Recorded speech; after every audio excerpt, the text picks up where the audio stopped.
ollaan enemmän salaliittopuolella, niin me taas katsotaan, että politiikkakin on vain yksi iso niin kuin esirippunäytelmä, mutta fakta on se, mitä mä oon itse oppinut tuolla kuntavaltuustossa, on se, että kyllä niitä päätöksiä tehdään poliittisesti siellä politiikan kentällä, että ainakin kuntatasolla se toimii niin ja sun pitää osata tehdä yhteistyötä eri ihmisten aatteiden kanssa ja se politiikka itse asiassa laajentaa eniten sun mieltä, kun sä oot siellä valtuustossa. Siellä voi olla ihan eri aatteinen ihminen, se tuo ihan eri perspektiivi esille. Joskus kattokaa vain valtuustokokouksia, kattokaa teidän oman kaupungin valtuustokokouksia. Mä en ikinä katsonut niitä. Niin. Joo, mä vasta seurasin sitä, kun mä itse pääsin sinne salille. Ja se on sama juttu suurimmalla osalla nuori, niitä ei kiinnosta, ne ei edes tiedä, mitä siellä tapahtuu. Mutta kattokaa vaan vaikka kerran kuussa, kun ne on ne isoimmat valtuustokokoukset, kattokaa vaan siellä ja kattokaa, kun eri puolueiden edustajat väittelee tai keskustelee jostain asiasta. Niin te näette, miten tulee eri perspektiivejä. Ja mä mietin, että ikinä ei voisi toimia mikään yhden puolueen politiikka ikinä missään maailmassa. Koska siitä jää niin paljon asioita huomioimatta ja huomaamatta, niin se on niin hienoa nähdä, että siellä on eri aatteisia ihmisiä, jotka tuo eri perspektiivejä, ja sitten lopulta se päätyy siihen, että siellä salissa on ihmisiä, joilla on eri aatteita, eri perspektiivejä, ja ne kertoo kaikki sen oman puolensa siellä, ja sillä tavalla se luo paremman yhteiskunnan tänne Suomeen ja kaikkialle maailmassa, missä politiikka toimii laajasti. Tavoittelet sä tai sun omalla toiminnalla poliittista vaikutusvaltaa? Mä uskon, että jokainen omalla tavalla hakee vaikutusvaltaa, mutta se syy sille, miksi ne hakee vaikutusvaltaa, on sitten oma asiansa.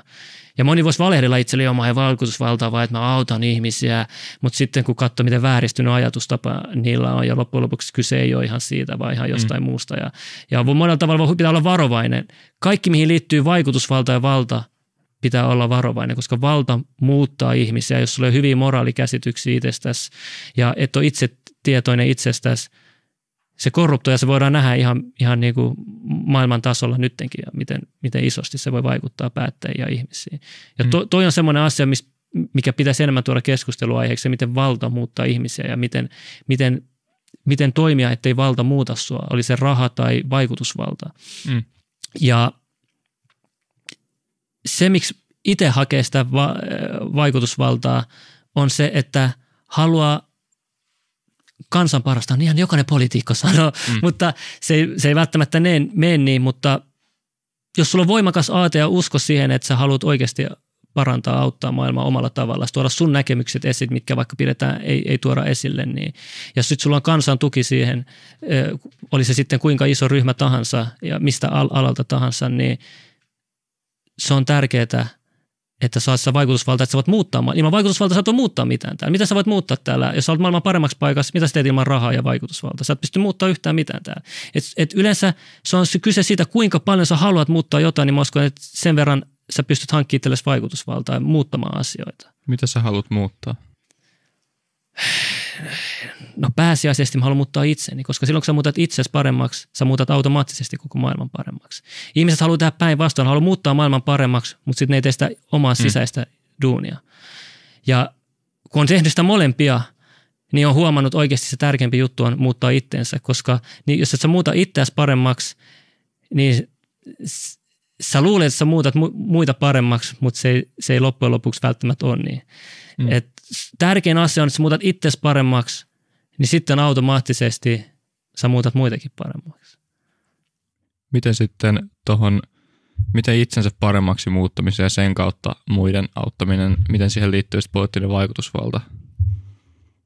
Kun sehän on hyvin suoraan sitä, että ollaan edustamassa niitä ihmisiä, jotka on sua äänestänyt ja tehdään päätöksiä ikään kuin heidän äänellään. No, jos mä oon rehellisiä on se kuuluisa sanonta, että politiikka ei toimi, kun ihmiset on liian tyhmiä. Yleisesti sanotaan, ihmiset on liian tyhmiä, että demokratia ei toimi sen takia.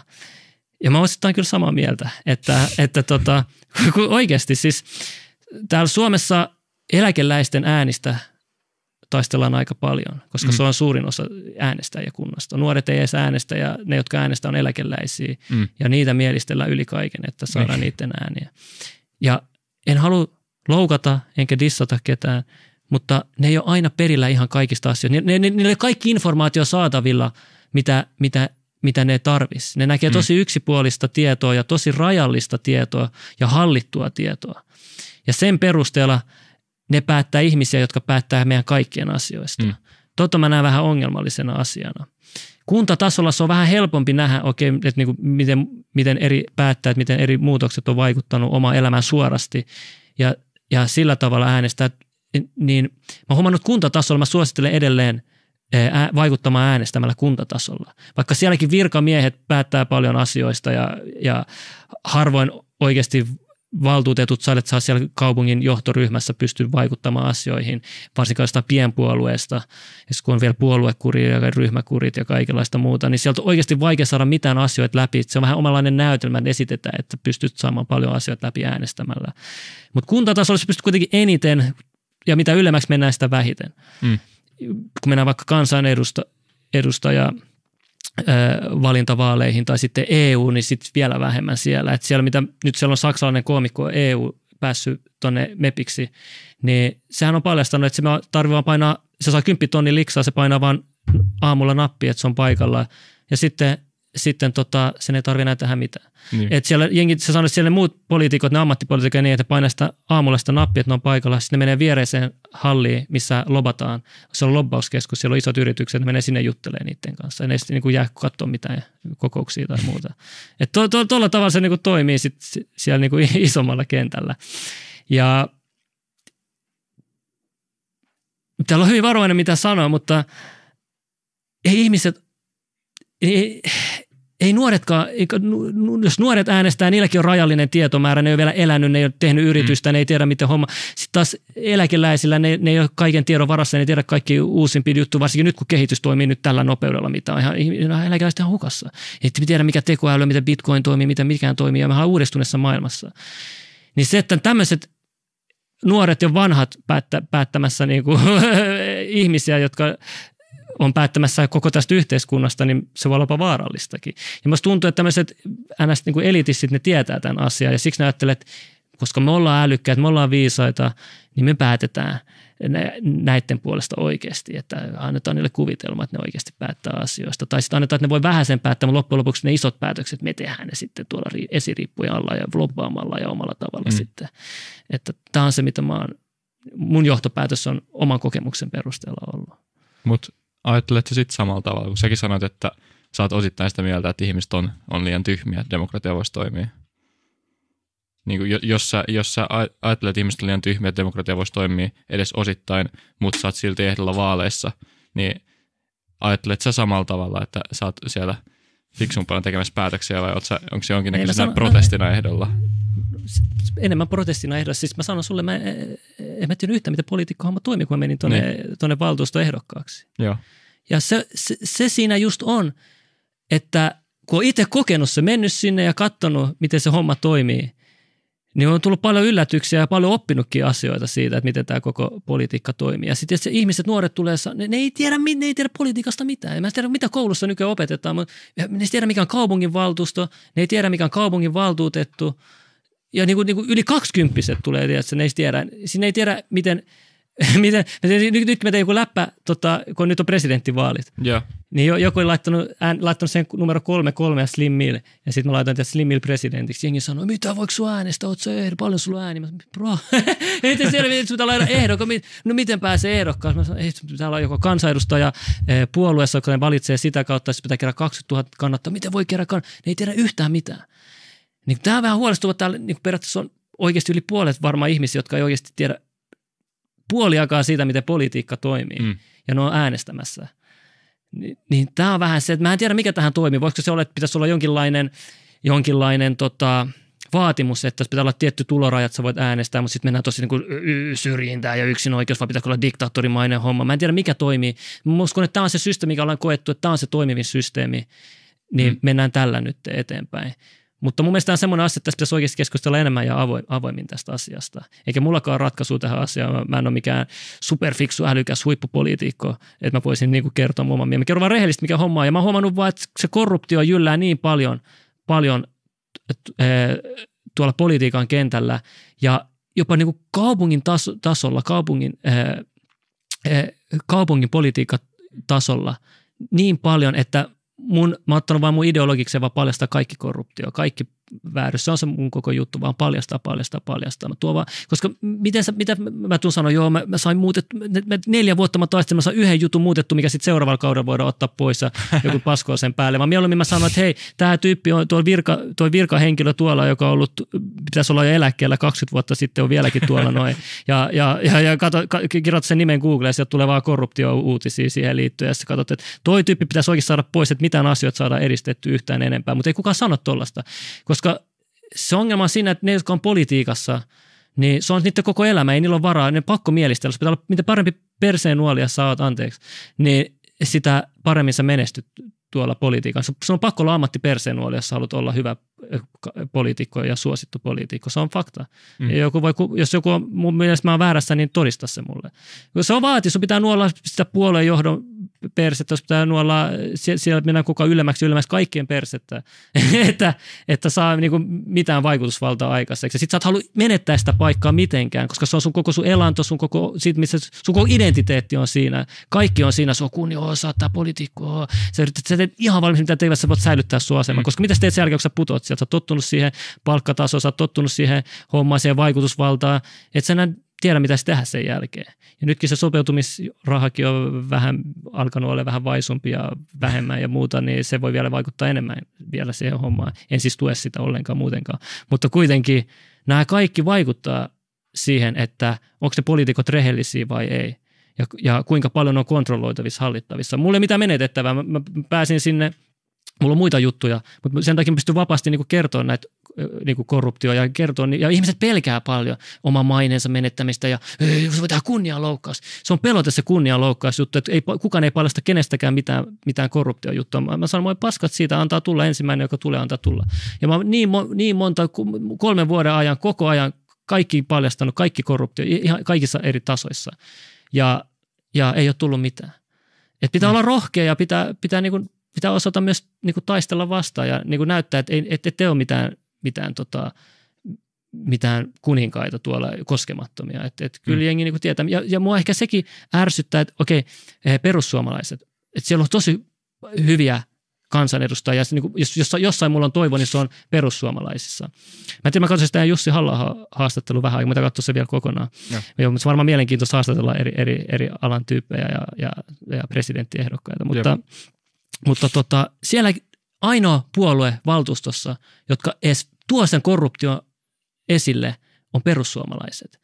Ja sielläkin viime valtuustokokous, se oli Tuukka Saimen perussuomalaisista Vantaan kaupungin valtuutettu.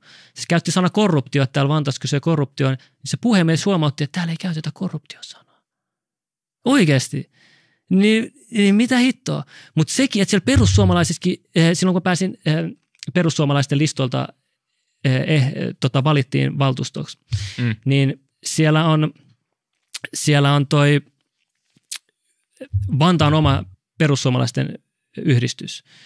Niin siellä oli puheenjohtajana Tomi Silen, mikä se, oliko se nimi? Mä muistan kuitenkin, mutta sehän oli ihan korruptoitunut kaveri. Ja kukaan persu ei uskaltanut sanoa mitään, koska puolue korjaa erotetaan ja muuta. Ja muthan erotettiin siinä heti, kun mä paljastin sen Tomi Salinin metkut siellä perussuomalaisissa. Mitä tarkoittaa niin tästä tilanteessa korruptoitunut? Onko se jotain suhmurointia vai esimerkiksi nyt tämän Tomin tapauksessa? Korruptio meinaa sitä, että sä et hoida asioita sillä tavalla, miten ne kuuluisi hoitaa virallisesti. Kaikki, mikä on epävirallista, on omasta näkökulmasta korruptiota. Et jos et sä hoida jotain virallista kautta, yrität salata jotain tai yrität pönkittää omaa valta-asemaa muiden kustannuksella epävirallisella tavoilla, se on korruptiota. Ja totta kai mä en tiedä, jos kirjoittaa korruptiosanakirjan, sieltä voi tulla ehkä joku vähän parempi käsite siihen, mutta yleisesti se on se mun käsitys, mitä mä oon huomannut. Ja ihmisen pitäisi enemmän puhua siitä korruptiosta, koska korruptio on se ydinongelma. Ei se ole mikään toi puole tai tämä puole, tai se on se korruptio yleisesti. Ja sekään ei auta, että otetaan joku korruptoitunut päättäjä vaikka pois, koska sieltä tulee toinen. Ei se muutu. Siihen pitää olla omanlainen valvonta ja puuttuminen jatkuva, että se loppuu se homma. Toi on se asia, mikä pitäisi. Ja yksi juttu on avoimuus. Että muistatteko sen, mä muistan silloin, kun oli Juha Sipilä, se tyyppi tönäs löi Juha Sipilä. Sitten hän oli hirveät uutisartikkelit silloin. Sitten se kansliamies siellä eduskunnassa talossa paljasti, se toi se videon julki, missä näkyy, että se vaan vähän mitä se oli, töytä sitä, ei se lyönyt eikä mitään. Se erotettiin heti sitten sen jälkeen. Niin kuin tuollaiset tavat, missä myös pimitetään selvästi asioita, niin toikin on korruptiota myös. Miten sä oot kokenut politiikassa nyt olleena? Että miten sit nämä ihmiset, joista sä puhut, niin on kohdellut sua ja ottanut, kun sä sanoit, että sä pelotat niitä, niin millaista kohtelua sä oot saanut? Mä sanon tähän alkuun, pakko sanoa, mä menin vähän ehkä väärälle jalalla sinne eduskuntaan, mutta niin kuin oikealla aatteella mä menin sinne sotaan varsin. Mä kävelin sinne, että nyt mä tuun sotimaan tänne, tiedätkö, mä tuun, tiedätkö, kaikki te olette, tiedätkö, menin ihan niin kuin semmoisen, sen takia pitää olla varovainen, koska viha sokeuttaa, tiedätkö, ihmistä. Niin mä menin sinne kun sotimaan ja mä olin silleen, mä oon täällä hylkiö, mua ei kiinnosta, että let's go, että tykitetään vaan ja sitten näytetään kaikille, mutta nyt mä oon pikkuhiljaa, tässä on vuosia mennyt ja sitten kun oli toi Ylenkin se dokkari, tämä on totuuteen, niin se oli hyvä, kun mä näin periaatteessa siitä niin kuin ulkopuolisen perspektiivistä se mun oma maailman siinä, niin mä tajusin, että pitää vähän niin kuin ota ihan iisisti, että Suomi on rauhallinen maa, täällä on tässä ystävällistä väkeä ja sydämiä ja kaikilla on kuitenkin aattelee parasta ja ei ihmiset tiedä kaikkea, ei voi olla vihaisia kaikille ja nyt mä oon oppinut vähän tekemään enemmän yhteistyötä ja yrittää ymmärtää ihmisiä ja nähdä ne hyvät puolet ja sitten sitä vihaa pitää osaa käyttää oikein, sä olla koko ajan vihainen ja koko ajan olla sodassa, vaan ne tietyt hetket, sanotaan vaikka, mä kuulin niistä lapsen kouluruokajutuista, mitä skeidaa siellä, mitä niinku myrkytysoireita on. Siellä yhdessäkin, oliko se Mikkelissä vai koulussa oli niitä myrkytysoireita, joo. Ja pari kuukautta ennen sitä jo mä varoitin, että niinku täälläkin Vantaalla myrkytetään lapsia. Ja sitten jengi siellä yksi valtuutettu nauroi siitä, mutta se tuli pahoittelemaan myöhemmin siitä. Sitten se tarkoittanut sitä sillä tavalla muuta, kun mä paljastin sen puheenaihe podcastissa siitä. Mutta mä tiesin, että mitä tulee tapahtumaan.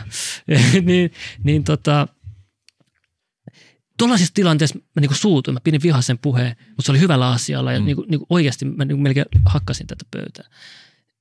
Tuollaisissa niinku puheessa sä voit käyttää sitä vihaisuutta ja sitä juttua, mutta muuten on niinku ystävällinen kaikille. Sitten mun faijakin tuli sanoa, että silloin alkuaikoina, että bro, että sä tiedät, tuolla eduskunnassakin ne esittää, että ne on niinku tosi vihaisia toisilleen ja ne on niinku ihan niinku sotii toistensakaan, mutta sitten ne menee sinne kahvioon ja sitten ne on niinku ystäviä, ne juttelee ja se on niinku omanlainen niinku näytelmä. Mä sanon, että just toi on se vikana tässä koko asiassa, että ei voi mennä noin, että pitää olla uskollinen sun aatteelle ja niinku näyttää niille. Mutta mä tajusin, että ei, kyllä niinku sekä että tasapaino.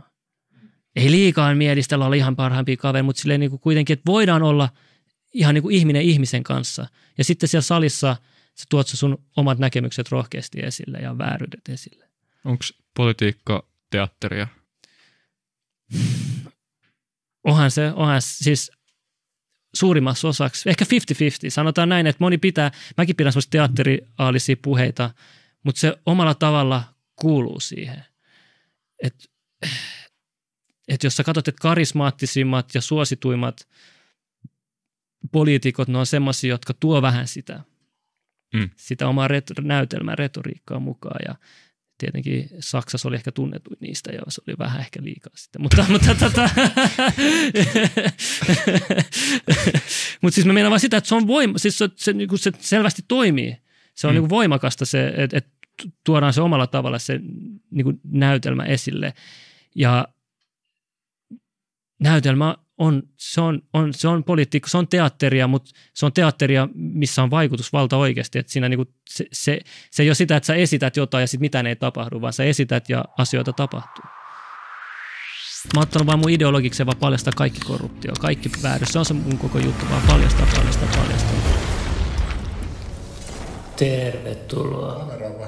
Se ongelma on siinä, että ne, jotka on politiikassa, se on niiden koko elämä, ei niillä ole varaa, ne pakko mielistellä. Se on pakko olla ammattiperseenuoli, jos haluat olla hyvä poliitikko ja suosittu poliitikko. Se on fakta. Se on niin helppo identifoitua siihen eri politiikan sekteihin ja aatteisiin. Ja se on niin kuin, siitä on tullut niin kulttiuskontomainen juttu varsinkin nykypäivänä. Tämä on tärkeä muistaa. Luottamus ansaitaan. Sitä ei ansata oman edun tavoittelulla tai valehtelemalla tai millään tollaisilla juttuilla. Sanoit just tismalleen tollaisilla puheessa.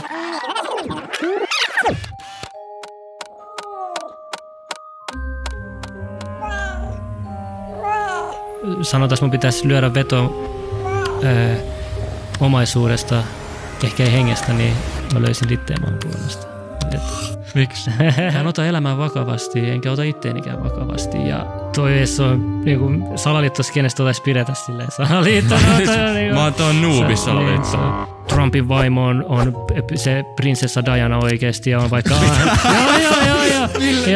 ja sitten on vaikka Biden, Jim Carrey esittää Bidenia ja sitten on oikeesti ja sitten Anthony Bourdain on Epsteinin joku suku, näyttää samanlaisilta ja siis on paljon, on Alex Jones, Bill Hicks ja näitä, on kaikenlaisia. Sitten on nämä, mitä nämä Michelle Obama on oikeasti mies ja kaikkea muuta juttua. Siis näissä on tasoja.